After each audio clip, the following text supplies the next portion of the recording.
दोस्तों आज की इस वीडियो में हम डिस्कस कर रहे हैं एक ऐसी कंपनी के बारे में जिसका अभी अभी रिसेंटली खबरें आना स्टार्ट हो गई हैं कि आने वाले समय में आपको जो है इसके भी आईपीओ आता हुआ मार्केट में देखने को मिलेगा। अब ये कौन सी कंपनी है जिसका आईपीओ की जो बातें हैं अब निकल कर आने लगी हैं उसके बारे में देखेंगे। वैसे तो आपको थंबनेल देखकर मालूम पड़ ही गया है कि हम फ़ोन पे की बात कर रहे हैं। बेसिकली ये कंपनी को कौन ओन करता है इसके बारे में भी बात करेंगे कि आखिरकार कौन इस कंपनी को ओन कर रहा है एंड क्या इसकी कोई पेरेंट कंपनी लिस्टेड मार्केट में है इंडिया में या नहीं, उसके बारे में चर्चा करेंगे। कंप्लीटली बात करेंगे कि अभी तक जितनी भी खबरें जो है इसके रिलेटेड आई हैं उसके बारे में। ठीक है, स्टार्ट करते हैं। लेकिन उससे पहले दोस्तों बोलना चाहूँगा कि हम लोग लगातार इस तरीके की वीडियोज़ आईपीओ रिलेटेड वीडियो जो हैं इस चैनल पर लेकर आते हैं। अगर आपने अभी तक इस चैनल को सब्सक्राइब नहीं किया है तो ज़रूर कर लेना, क्योंकि इसी तरीके की नॉलेजेबल वीडियोज़ आपको हर एक आईपीओ से रिलेटेड यहाँ पर मिलती रहेगी। ठीक है, स्टार्ट करते हैं। सबसे पहले मैं लेकर चलूँगा अभी ऑनगोइंग आईपीओस के ऊपर। तो अभी अगर आप देखोगे तो अभी फ़िलहाल के समय पर मेन बोर्ड में कोई भी ऑनगोइंग आईपीओ दिखाई आपको दे नहीं रहा। लेकिन अगर हम एसएमई में देखें तो एसएमई में तो हैं कुछ आईपीओ, जैसे कि स्वस्थ फूड टेक अगर हम देखें तो ये आज बंद हुआ है 7:30 के आसपास, टाइम भर गया है। एचपी टेलीकॉम अगर हम देखें ये भी आज बंद हो रहा है, हो ही गया, 2 टाइम्स भरा है। फिर विजानसन एक्सप्लोटेक अगर देख रहे हैं सिर्फ 2% की जीएमपी है, कल बंद होगा। अगर हम फिर देखें न्यूक्लियस ऑफिस सॉल्यूशन, यहाँ भी अगर आप देखोगे तो 27 फरवरी तक खुला है, आधा भर गया है, आधा भर गया है। तो बेसिकली अगर आप देखोगे तो कोई भी ऐसा आईपीओ अभी ऑनगोइंग है नहीं जो कि थोड़ा भी आईपीओ मार्केट में बज़ क्रिएट करे। आईपीओ मार्केट जो पूरी तरीके से अगर आप देखोगे तो ठंडा पड़ा हुआ है फिलहाल। तो कुछ भी आपको देखने को नहीं मिल रहा आईपीओ मार्केट में। ना तो देखा जाए तो कोई भी अच्छी कंपनी का आईपीओ ना आ रहा है, और ना अभी रिसेंटली खबरें तो अगर आप देखोगे तो बहुत सारी आपको देखने को मिलेंगी। न्यूज़ तो ऐसी बहुत सारी आपको देखने को मिलेंगी जहाँ पर अलग अलग कंपनीज़ के मतलब उन्होंने डीआरएचपी फाइल करे थे, सेबी ने अप्रूवल दे दिया, बहुत सारी ऐसी कंपनी हैं। लेकिन आईपीओ दिखाई नहीं दे रहा, कोई अभी तक आया नहीं। मेन बोर्ड में तो एक भी आईपीओ नहीं है। एंड अगर आप ऐसे में भी देखोगे तो यहाँ तो आईपीओ खैर हैं, लेकिन उनकी जीएमपी बिल्कुल नहीं है, लोग इंटरेस्टेड भी नहीं है।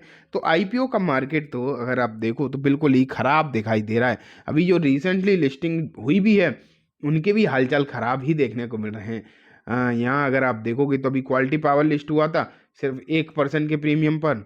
हेक्सावेयर अगर आप देखते तो अभी वो 5.5% के प्रीमियम पर देखने को मिला, मतलब। और एजेक्स तो नीचे ही खुला था लगभग 8.5%। तो सबके हालचाल जो है ख़राब आपको नज़र आ रहे हैं। तो अब एनएसडीएल के बारे में हमने जो है कल डिस्कस किया था। अगर आपने एनएसडीएल के आईपीओ के बारे में जो चीज़ें निकल कर आई नहीं देखी तो आप यहाँ पर देख सकते हैं। इसकी पेरेंट कंपनी कौन सी है, शेयर होल्डिंग कोटा का क्या हालचाल है, वो भी हमने डिस्कस किया है। अगर आप चाहो तो यहाँ पर देख सकते हो। लेकिन अब हम चलते हैं फ़ोनपे की तरफ। तो 1 सेकेंड, ये देखो, 1 सेकेंड, ये देखो, PhonePe to prepare to launch IPO, know all the details here. तो यहाँ अगर आप देखोगे तो फ़ोनपे का आईपीओ आने वाला है, इस तरीके की जो खबरें वो निकल कर आने लगी हैं। अब इसकी क्या डिटेल्स हैं। एक बेंगलुरु बेस्ड कंपनी है, ये आप यहाँ पर देख पा रहे हो। PhonePe a Bengaluru based digital payment and fintech firm is all set to go public as per the announcement made in the process note February 20। मतलब 2-3 दिन पहले एक खबर निकल कर आई थी कि अब इनकी जो आईपीओ की प्रोसेस है वो स्टार्ट कर दी है कंपनी ने, और जल्दी ही ये भी एक लिस्टिंग एंटिटी के तौर पर आपको यहाँ पर देखने को मिलेगी। लेकिन ये देखो, as per the PR the company stated PhonePe is strong top line and bottom line growth across its diverse business portfolio has detailed in FY 23-24 annual report make this a suitable time to prepare for public listing। तो इनकी management की तरफ से कहा गया है कि company की जो top line and bottom line है वो बहुत ज़्यादा स्ट्रॉन्ग है, इसलिए ये बहुत ही ज़्यादा सही समय है इस कंपनी को पब्लिक में लाने के लिए। लेकिन दिक्कत वाली बात यह है कि अगर हम ये देखें कि आखिरकार ये कंपनी की जो पेरेंट कंपनी है वो कौन है। सबसे इम्पोर्टेंट बात तो यही है कि आखिरकार इसकी पेरेंट कंपनी कौन है, कोई ना कोई तो होगी ही, या फिर खुद में सेल फोन कंपनी। तो अगर आप देखोगे तो इसकी पेरेंट कंपनी है वॉलमार्ट, ठीक है, माइक्रोसॉफ्ट, अगर हम मेन हिस्सेदार देखें, और भारत में अगर आप देखोगे तो फ्लिपकार्ट भी है। फ्लिपकार्ट के पास भी इसकी जो है एक अच्छी खासी हिस्सेदारी है, लेकिन जो सबसे ज़्यादा है वालमार्ट एंड माइक्रोसॉफ्ट। यहाँ पर देखो, backed by Walmart and Microsoft and other well-known companies, PhonePe's UPI dominance continue in the market share more than 48 तो ये आप यहाँ पर देख रहे हैं कंपनी की जो मार्केट शेयर है वो 48% आप यहाँ पर देख पा रहे हैं, जो कि आज के समय पर सबसे ज़्यादा है। गूगल पे हो गया या फिर दूसरे भी जो भी हैं, पेटीएम वगैरह भी हैं, इनमें सबसे ज़्यादा फ़ोन पे चलाने वाले यूज़र्स आपको जो है देखने को मिलते हैं। कंपनी की पेरेंट कंपनी तो मैंने आपको बता ही दी कि इसकी पेरेंट कंपनी जो है वो कौन सी है, ठीक है, तो वो तो आपको मालूम पड़ ही गई। लेकिन एक रिपोर्ट आप ये भी देखो, यहाँ से भी आपको मालूम पड़ जाएगा। लेकिन ये ज़रूर कहा जा रहा है कि इस कंपनी की ना जो ग्रोथ है वो बहुत अच्छी है। ये बात यहाँ पर आपको देखने को मिल रही है, और वो बहुत अच्छी बात है कि कंपनी के फंडामेंटल्स की जो बातें निकल कर आ रही हैं, वो कहा जा रहा है कि काफ़ी अच्छे फंडामेंटल हैं। यहाँ पर देखो, डिजिटल प्लेयर विद 48% मैंने बताया। इसके बाद अगर आप देखोगे तो गूगल पे आपको दिखाई देता है जो कि 37% है, ठीक है। यहाँ अगर आप देखो तो NPCI has been trying to encourage the fintech to make UPI more competitive and, हाँ तो ठीक है, इसमें NPCI कोशिश कर रहा है कि और भी प्लेयर आएँ, लेकिन फिलहाल तक तो अगर आप देखोगे तो फ़ोनपे डोमिनेट कर रहा है इसमें कोई भी डाउट नहीं है।